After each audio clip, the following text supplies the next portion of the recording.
taasi markaa xarabka taagnayd in iyagana loo hanjabo oo la yiraahdo waxa jira qaran dumis oo wadankaba ku soo noqon maysaan ilaahay miyaanu ina maqlayn ilaahay miyaanu ina arkayn muwaajib ilaahay baa la is hortaagaya maxajki ilaahay baa la is hortaagaya shalay baynu arkaynoo lahaa soomina waxaynu arkaynay iyadoo lahaa masaajidda gelina oo taraawiixdii la maartay la carqaladeynay oo iidii laynoo diiday haddii markii korona jiro waad kale ma iidi kartaan marka taraawiix ma tukan kartaan ma soomi kartaan ma xaji kartaan marka maxaa hadhay Soomaaliya dabana la oran maayo ma shahaadan kartaan waxaan ina haystaa waa maxay walaalayaal miyaan islaamin haysan dawladeen miyaan dawlad islaam ahayn dawlad ilaahay ka baqanaysa miyaan ahayn dawlad amarka ilaahay qaadanaysa miyaan ahayn ma cid kale amraysa meel kale laga amraya meel kale inaga dawar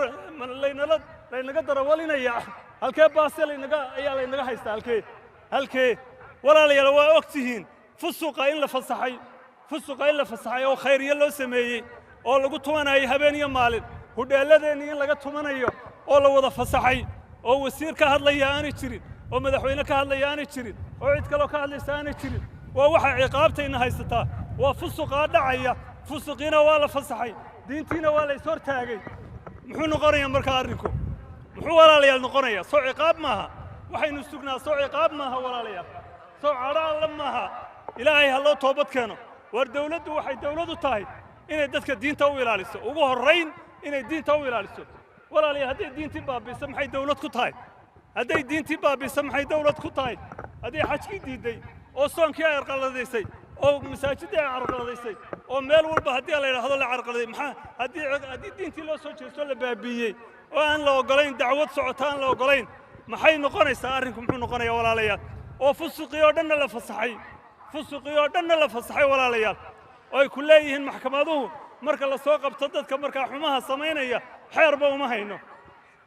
hayno korona liwaadka xeer uma hayno haddii la soo qabto haddii la kuwa xumaan kale fusuqa samaynaya kuwa ilaahay caayaya diinta caayaya waxay odhanayaan waxba uma hayno bay odhanayaan walaal waa qalad weeyaan waxaasi walaal diinta in la ilaaliyo wey dawladdu waxay ilaalinaysaa diinta iyo nafta iyo maalka iyo sharafta intaas ay u xil saarantay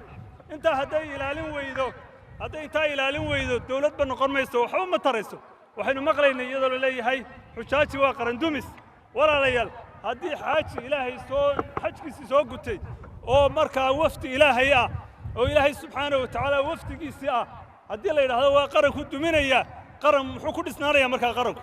ma durbaanka iyo heesaha iyo wuxuu ku dhisnaanaya iyo fusuqa ayay dawladdu ku dhisnaanaysaa sidaasaa taasay ku dhisnaanaysaa waqtigii asnan baa la odhan jiray qaran dumis asnan baa loo yaqaana qaran dumis sidii loo lahaa siday dawladdii hore qaran dumis u lahayd miyaana qarankii Soomaaliyeed oo dhammi dumin miyaanay sabab u noqonin ilaa waxa weeye haddaad ilaahay ka barido waxaan ilaahay martay ilaahay subxaanahu wa tacaala ku saarin haddaad ilaahay ka barido ilaahay uu ka aqbalayo asnan waati qarankii Soomaaliyeed oo dhan dumisay maantana haddii la yidhaahdo xujaaji waxay duminayaan qaranka waa caqli xumo weeyaan ilaahay bay noo baryayaan waxa weeyaan waa wafdi ilaahay wuxuu yidhi subxaanahu wa tacaala qofka xaajiga iyo qofka cimraysanaya waa wafdigaygii buu ilaahay yidhi waa wafdi ilaahay buu nebigu calayhi salaatu wasalaam waa wufuud ilaahay hadday ilaahay baryaan ilaahay uu ka aqbalayaa baryada haddii maaragtay wax weydiistaanna ilaahay subxaanahu wa tacaala uu ka aqbalaya